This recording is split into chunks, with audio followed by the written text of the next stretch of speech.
So as I keep saying, this game is very complicated, and sometimes even pro players might not really know a ruling too well. This applies for me as well, by the way. I could be doing much better. But then again, today I will be doing your homework instead of you, and I will be trying to figure out the answer to a bunch of these tricky rulings. But before we proceed, I'd really appreciate a quick little like and subscribe. You are the best, thank you so much. Alright, so first things first, what happens if I use the effect of Danger Mothman and then get sniped and then activate its effect? Well, both players draw 1 and discard 1, right? But how does it really work? Do the two players really draw and discard at the exact same time? In terms of game mechanics, yes, but in terms of like actual sequencing, not really. You could say the very same about Drag Down into the Grave. So actually what happens is that the turn player looks at the opponent's hand first, discards the card, and then the opponent does the same thing. So again, same thing with Mothman. You draw 1, you discard 1, and then your opponent discards 1. So this is one of the few instances where being a turn player is actually a bad thing, because then your opponent actually gets information of what you discarded. And then he can make a better decision based on what you've done. So yeah, just keep that in mind. Alright, now for an extremely weird one. What happens if I use Kashtira Fenrir's effect to banish an opponent's Flunderies monster?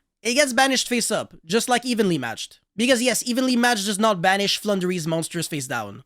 Well, at least not the level 1 monsters. This is because of the fact that the Flunderies' unclassified effects actually take precedence over any other form of removal that would work against them. So it doesn't matter if you're trying to banish them face down, the Flunderies monsters banish themselves face up as soon as they leave the field. Pretty scary mechanic if you ask me. Now, the next ruling is also weird, but at the same time, not really unusual. What happens if you Starliege Seyfried's effect to discard like a dragon from your hand, and then your opponent DD Crows that monster? So Seyfried searches a dragon monster from your deck to your hand, depending on the level of the monster that you sent to the graveyard. But then again, DD Crow banished it, so it's no longer in the graveyard, so does it really still check for the level? And the answer is, well, yeah, it doesn't really matter actually. If the card got banished, it would still check for the level, and it would still successfully search even if you DD Crowed. This is one of the few situations where I can give the right answer, but kind of struggle to explain it better. Alright, so the next one is both extremely simple and confusing. Let's say your opponent is under Droll and Logbird. He then proceeds to activate Triple Tactic Thrust while you control a monster on the board. Are you allowed to ash it? I mean, he can't add anything from deck to hand, but he could still set from deck to field. The thing is, Ash can only negate a card effect that includes an effect to search or special summon a monster from deck to hand or field or whatever. So what's the verdict? Can you still Ash even if your opponent can't search because of Droll and Logbird? And again, the answer is both simple and pretty weird.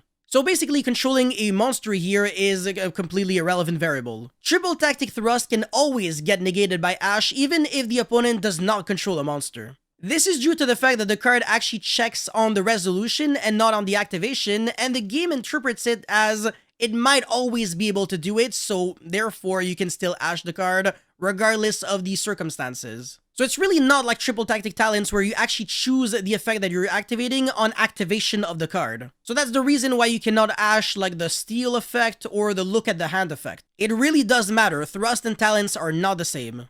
And your opponent being under Droll is also irrelevant because even if your opponent cannot search, the card still includes an effect to search. So even if that part cannot resolve, the game just isn't smart enough to understand that and still allows you to Ash the card even if the card technically should be unashable. I have a headache just thinking about this ruling, but when you think about it, it makes a lot of sense. Anyways, this last ruling is also very sketchy and sus. But again, it makes a lot of sense. What happens if you use Triple Tactic Talents to steal an opponent's Kurikara? Yeah, I think you can already see where this is going. Will you be able to resolve Kurikara's Monster Reborn effect and then give it to your opponent, or will you have to give it back and then you can't use the Monster Reborn effect? So actually, yes, you will be able to use the Monster Reborn effect of Kurikara and then you have to give control of it. Now, this ruling can be extrapolated for other cards too. In a Cosmo Mirror match, good joke, Yaxine. Okay, but yeah, in a Cosmo Mirror match, if you can steal your opponent's tin can, you can, on the end phase, use the effect, and then if you're giving back the tin can to your opponent, he cannot use the effect to search. It's pretty hilarious, but it's because of the fact that the card is a soft once per turn,